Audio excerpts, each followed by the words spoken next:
Welcome back, fellow travel warriors. I'm Steve. And I'm George, Join us as we unpack the challenges, excitement, preparation. in passion for travel. Hey, George, how are you this Sunday morning? I'm doing good, Steve. How are you?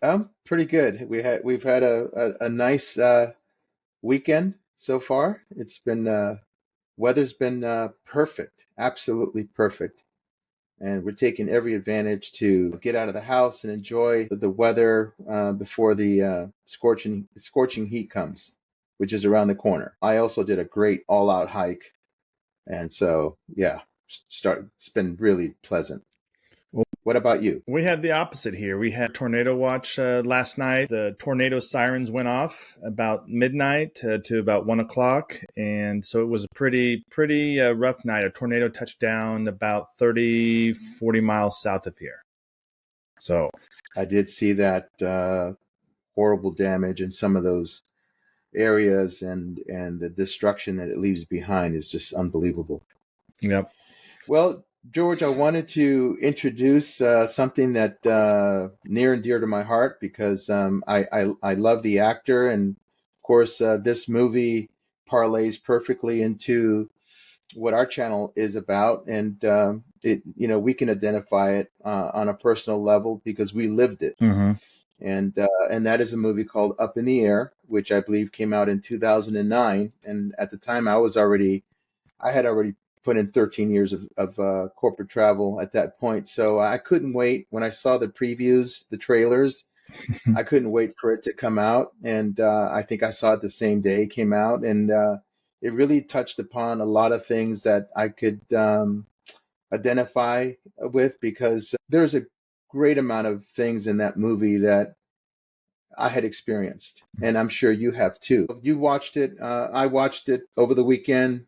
You watched it. What's your take? Well, I, like you, watched it at the movie theaters in 2009. I believe it came out December 4th. And I had not watched it since. But I do remember Mm-hmm. watching it at the movie theaters and then calling you afterwards Mm-hmm. and like, Steve, that's you and I. And you're very good at public speaking. I've learned a Well, lot thank you, from, George. yeah, I've learned a lot. You've done so many trainings, and back in 2009, I wasn't as good as I am now at public speaking. And I always looked up to you and how excellent you were in front of people, if it was 5 people or 100 people in a room. And so when I saw George Clooney's character doing the empty backpack, I thought of you. I'm like, that is Steve. That's Steve.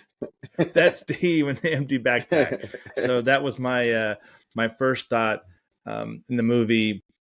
Also with the reward points, with the Yes. airlines and with the hotels and with the car rentals, we really relate to that. And at the time, it's funny that you said you were 13 years into it, and looking back, I was 6 years into it, and I was sort of getting to the points thing where I really got obsessive about it.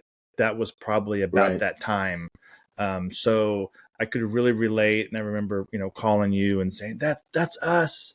You're the empty backpack. And I'm trying Yeah. to get as many points as I can. That was, so it was nice reviewing the movie again, and having all those memories come back from watching it the first time. What did you think of the cast? Glad you brought that up. So when I was Mm-hmm. watching it, I sort of forgot what an excellent Mm-hmm. cast it is. I mean, you have, of Yes. course, George Clooney.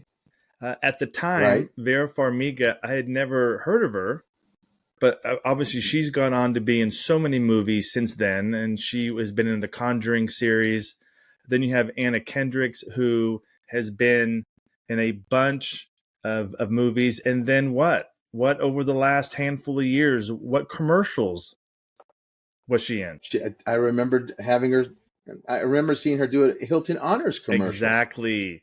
So in the movie, they're staying at Yeah. Hilton properties, and then years later, Yes. she's doing Hilton commercials. Um, A lot of product placement in that hmm movie. And then you have Jason Bateman, of course, who is, Oh, been in he's great. so many things. And of course, recently he was in Ozark. You have Sam Elliott at the end as the pilot. Obviously, he's a legend in Hollywood. And then you have Zach Galifianakis, right, from The Yeah. Hangover. So that was the same year The Yes. Hangover came over. See, I didn't see The Hangover at the theaters. I saw it months and months later. So when that movie came out in December, I didn't know who that was. But now rewatching it, you're like, oh my gosh, that's Zach Galifianakis. And then you have probably messed up her name, Melanie Linsky. She was on Two and a Half Men. She was the stalking girlfriend of Charlie Sheen in that series. So it was really, I don't want to quite say an all-star cast, but it was a really, really good cast. I think I'm forgetting J.K. Simmons. I don't think at the time he Yeah, was he was doing good. those farmers commercials. We are farmers. I thought it was excellent cast. How about you? Enjoyed everyone, and the movie actually has, if you really think about it, it's I believe it's listed as a comedy, Mm-hmm. and there's certainly a lot of comedy there. But give you an example, when what's the name of the girl that he's kind of paired up with traveling? Anna What was her name? Kendricks. Yeah, Anna Kendrick's character is on the phone and she's like, "Oh no, I don't see him like that. He's old." And George Clooney like looks at himself in the mirror and I'm like, that's where I'm at now, you know? Me too. So that was so hilarious. But yeah, excellent cast. I mean, getting back to the theme and the topics, the movie has drama. And some of those scenes they feel heavy Mm-hmm. because of people getting terminated and the way they got terminated, over Zoom, and we can talk about that and how that kind of intertwined with what we experienced with the pandemic and converting people from face-to-face training to Zoom training, etc. So you have drama, you have comedy, um, and there's also messaging. There's messaging about relationships. Mm-hmm. Mm-hmm. One of the things that I looked up after the I watched the movie. I'm just going to look at my phone for a second so I can bring up the quote, and it kind of sums up the movie. And again, it says based on Walter Kirk's 2001 novel, Up in the Air explores the price of relationships and the cost of life without them. Mm-hmm. How much does your life weigh?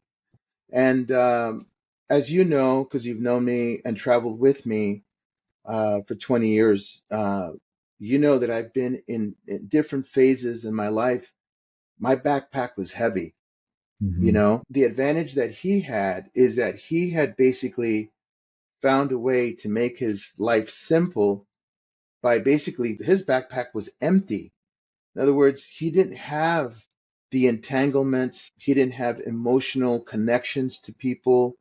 He just basically was like a drone, Mm-hmm. going from point A from point B, and he didn't want to be home because there was nothing there. So I think that his life, it wasn't meaningful, and he was trying to mask it with his constant travel, his perpetual travel. But I think deep down inside, when he has that moment where things are kind of in flux and he's at the airport and he's with Anna and they're going on the walkway escalator and he makes an impulsive decision to get on a plane and head to Chicago, Mm-hmm. right? And to see his love interest. I think that's when he had a moment of clarity that he at least wanted to have a connection with people, a connection with someone so he could feel that, because, she admonishes him at the hotel about the way he lives, the way he, views women, the way he views relationships, very superficial. And she was frustrated by that. And so I think that one of the scenes where he goes back to the apartment and he opens up the door and immediately see the kitchen, that is almost identical to an apartment that I had a few years prior, that I had in Phoenix, in the Camelback Corridor area, where I would get off the road. I was on the road 3 weeks out of the month, so that week I was down. I just remember opening up the door and having the scent of that fresh paint and like clean carpet, which I loved, and then opening up the sliding patio door and letting some fresh air in. Kitchen was always clean because I didn't really cook even when I was home for a week in my apartment. Apartment was nice, nicely furnished, but it didn't have much, Mm-hmm. you know. And getting back to his life, I remember there was a period in my life where when I came home, if I was home for 3 weeks, I was miserable. I wanted to get back on the road. You know, despite my obligations and the things that I had to do, I just felt really antsy because what I tell people is that after you've done something so long and you're passionate about it, you know, you leave on a high and you come back home on a high. And in between, you look back and see everything that you had to overcome. Mm-hmm. And as field project managers, managing results, managing people, managing client relationships, there's a lot to overcome in those type of projects, you know? And you look at that and it gave you that sense of it was rough, but we did it, you know? So again, I was kind of really, I, the character, sort of the emptiness of his character, really, it really kind of like, it was interesting to see how this love interest of his sparked something in him. Mm-hmm. And you know, he makes the mistake of actually going out there to do this outreach to her, and he discovers that she has this other life. And that life, she wasn't going to leave it because that life that she had at home was more important to her, Mm-hmm. you know? And so the thing about the being on the road is that she had, like she said, it was an escape. They had camaraderie, right? Because they both traveled. They kind of were free spirits. But she was looking for a connection just as much as he was. You know, the thing is that she had limitations to the relationship. Right. He really didn't. I like all the product placement. I've got to go back and see. Have we ever stayed at that St. Louis Hilton, George? I have not. There's, I haven't. I've only really and then stayed. Yeah, I've only really stayed in St. Louis one time, and it was away from the city, away from the airport. I used to be able to rattle off the airports, probably in 50 of them if you gave them. And when I watched the movie, they said, "Yeah, I'm going to be in ORD," and you know, I know that's O'Hare, right? That's Mm-hmm. Chicago, rather. Right. You know, and they're rattling off the airport codes, you know, and then she goes SDF, and I'm thinking SDF, what it SDF, and up until now, I have not wanted to go look for it. You know, is that Sacramento SDF? Oh, I can't think of the top of my head. Um, All right, we've got to know. I mean, this is we're yeah, looking like amateurs right yeah. now. We don't know what SDF is. So We'll look it up on your let's look phone. at SDF airport code. My goodness, this is ridiculous. Um, SDF, we're getting really old, George. well, So the it's Louisville oh, International Airport. Come on, man. I'm trying to think if I've flown into Louisville because I have. I don't know if I have. I've driven up to Louisville from Nashville, but I don't recall ever flying into Louisville.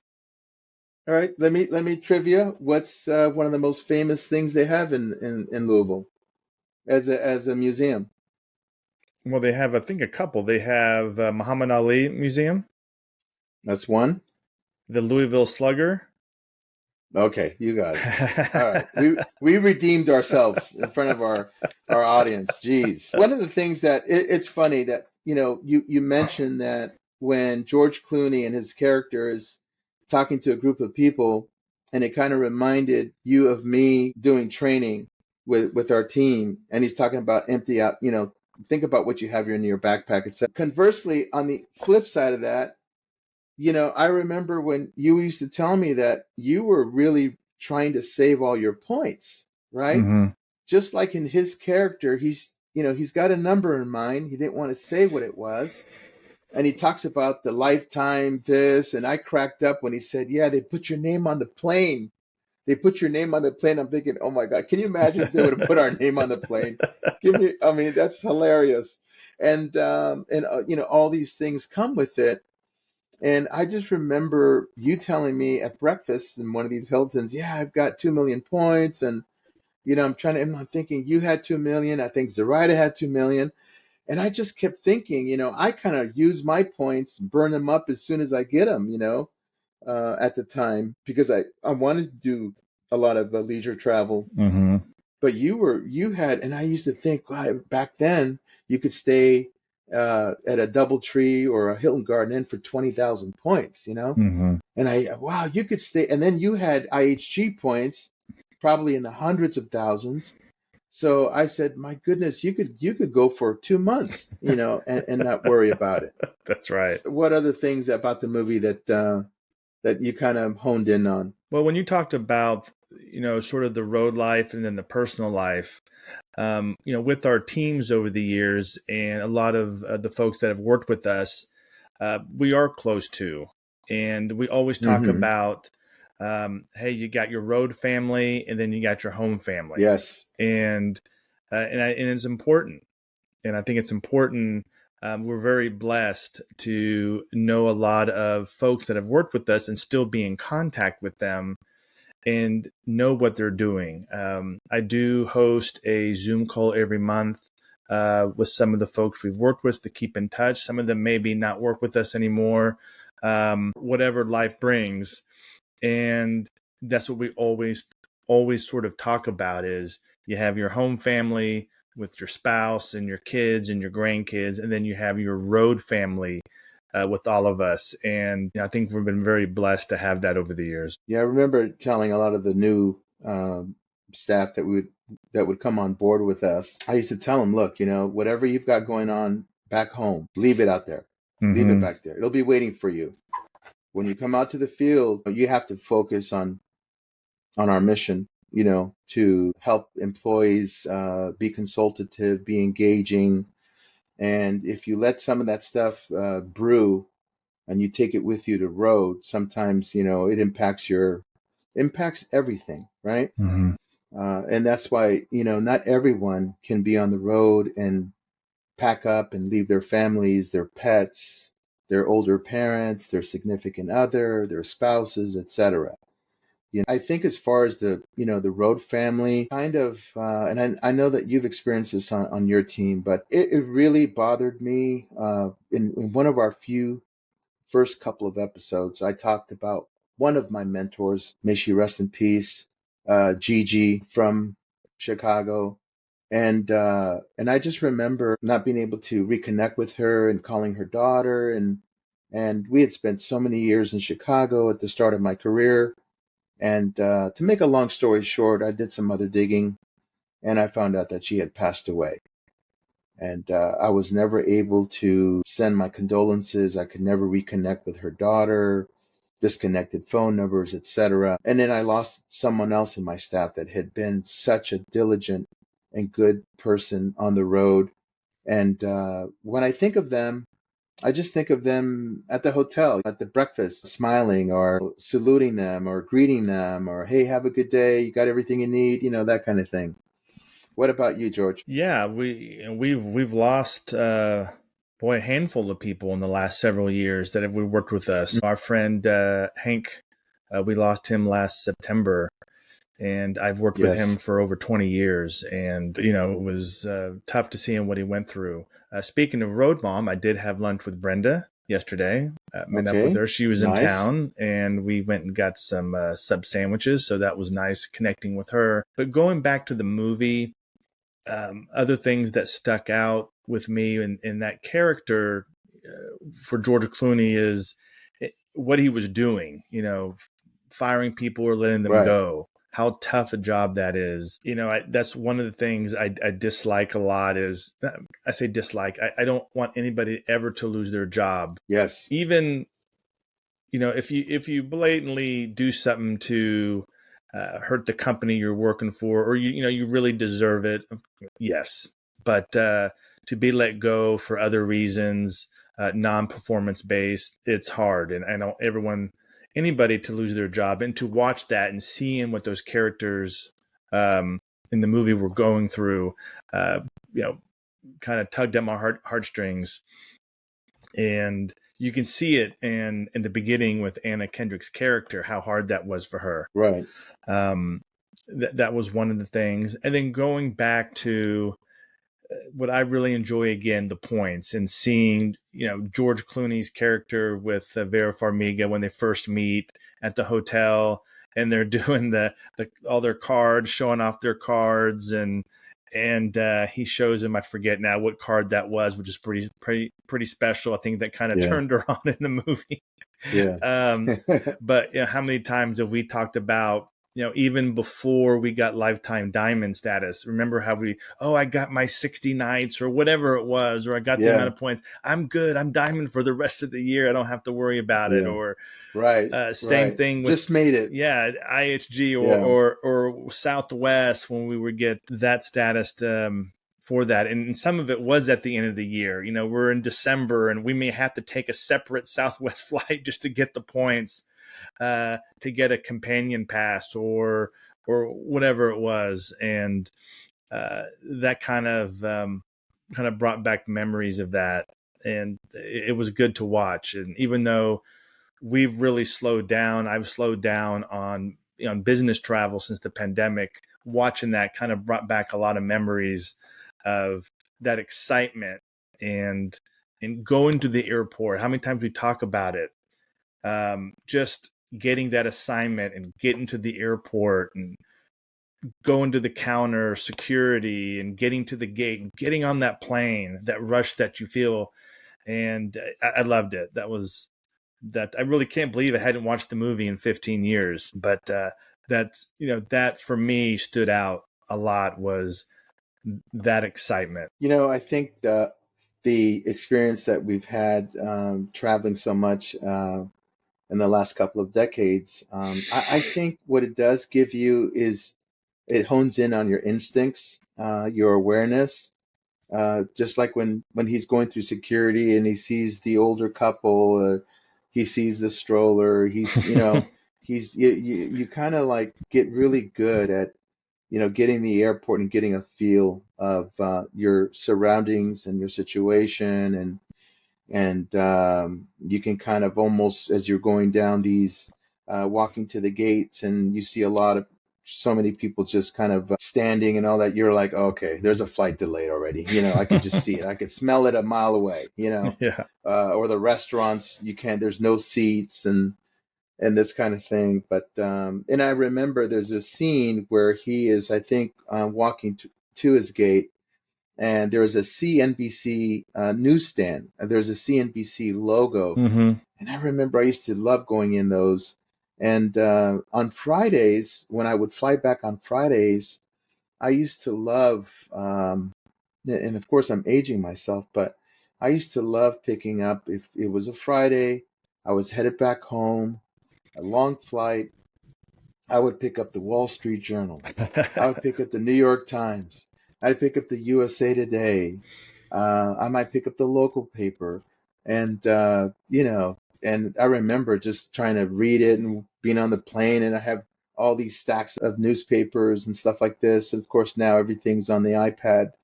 But yeah, it just certainly brings back memories. Even the shot where he's in the room when he comes back from discovering that Vera Farmiga has this whole other life and family, and he goes back to the hotel, and he's just kind of looking out of his room, and it's snowing, and he's having a drink. Mm-hmm. That's the moment where he realized how much his life weighed at that moment.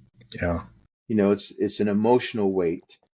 And I have a story that's not related to that, but similar in the way that when my mom passed away in 2014, she passed away during the summer in July. And I remember, and we've discussed it, summertime is usually our slow season. And then the fall comes and we're ramping up, we're gearing up for that long stretch of travel, for the fourth quarter of the year. And I remember I was in Yakima, Washington. I was at the Hilton Garden Inn, and I was on the third floor. I had a corner king. I could see, the streets and cars, and I had brought with me a picture of my mom, and I had put it on my desk. And while I'm working, answering and submitting emails and all that, it was a grieving that kicked in unexpectedly, just intermittently came out of nowhere, and it really, really created havoc. And so I needed a couple days to work through that, but it really, I guess I was kind of drowning in grief, Hmm. and I didn't know how to unpack it. I didn't have a place for it. I was just immersed in it. And it was really, really hard to talk about it with anyone. I did call my first cousin, who lives in the Bay Area, and I talked to her, and she helped me. She kind of, just gave me some encouragement, talked about mom and this kind of thing, and it kind of helped. But yes, that's how much does your life weigh? What's in your backpack? That's something for all of us to examine on a regular basis, right? Absolutely. So, Absolutely.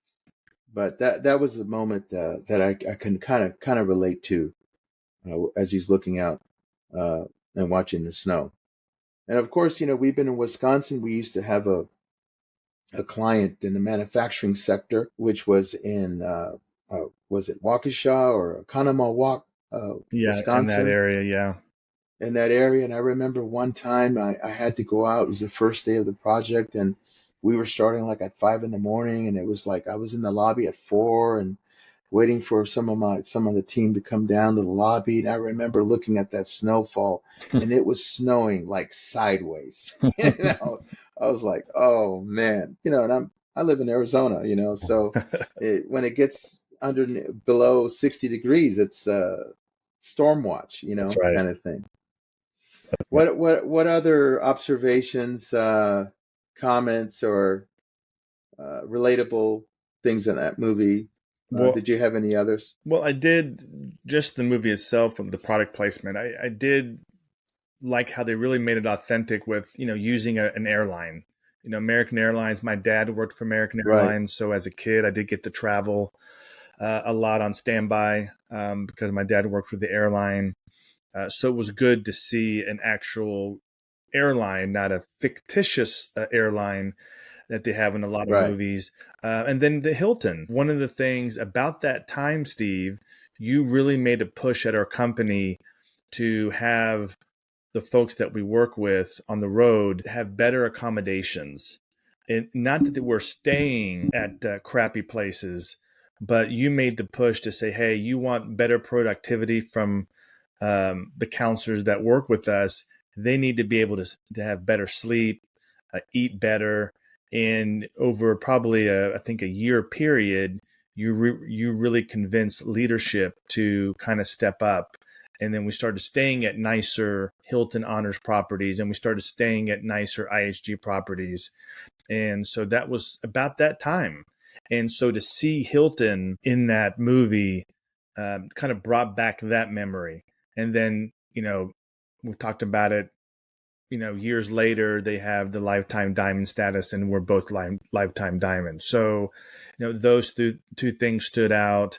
I know the scene when he meets George Clooney meets Vera Farmiga, and they're showing off all their cards and what they have, elite status, and I just how that part I really enjoyed, and for us, is finally getting that lifetime diamond card from Hilton Honors is kind of our that we're able to achieve. Southwest doesn't have a 10 million miles, and that's kind of a goal. They don't have that, and so for us, that was through Hilton. So I really liked the part that they used real companies. Yeah, I do like that. That was cool. And we never had I don't think we use Hertz very sparingly, but Mm-hmm. Hertz is in there. And when she said something kind of snobby, like I won't get in a rental car that has, I don't know, what was it, 40,000 miles, and Oh, I'm like, oh, she's so oh yeah, yeah, yeah. I'm just so identified with that comment, Oh because yeah. I used to go look at these rental cars. At some point, they started keeping these rental cars a lot longer, and there were bald tires on some of these cars. I'm like, this is not safe. I'm not taking that car. why you guys have this car out here with 40,000 miles? Exactly. And then one funny story that I have to share is that I may not have even shared with you. And of all places, it was at the Tulsa airport. So I had rented a car. I had a car from, I think it was Dollar rental car. And it was one of these, like a Dodge midsize or intermediate. I can't remember the model, but it was like driving a shopping cart around. It didn't have much to it. And I'm driving the car it was like a garage. Mm-hmm. And these two ladies are kind of looking and they're seeing me come in and approach where they're going to be checking the car in.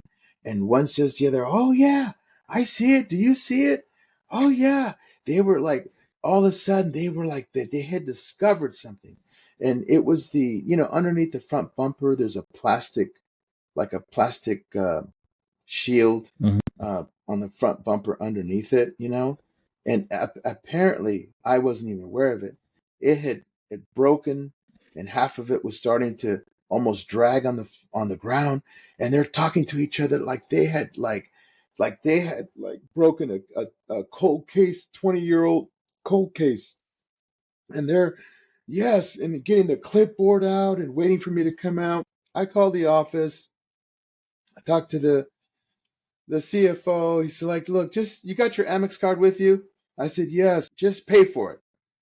And just pay for it right there on the spot. I don't want to see the bills. I don't want to see correspondence. Just pay for it." It was $384 for this little Yikes. plastic thing.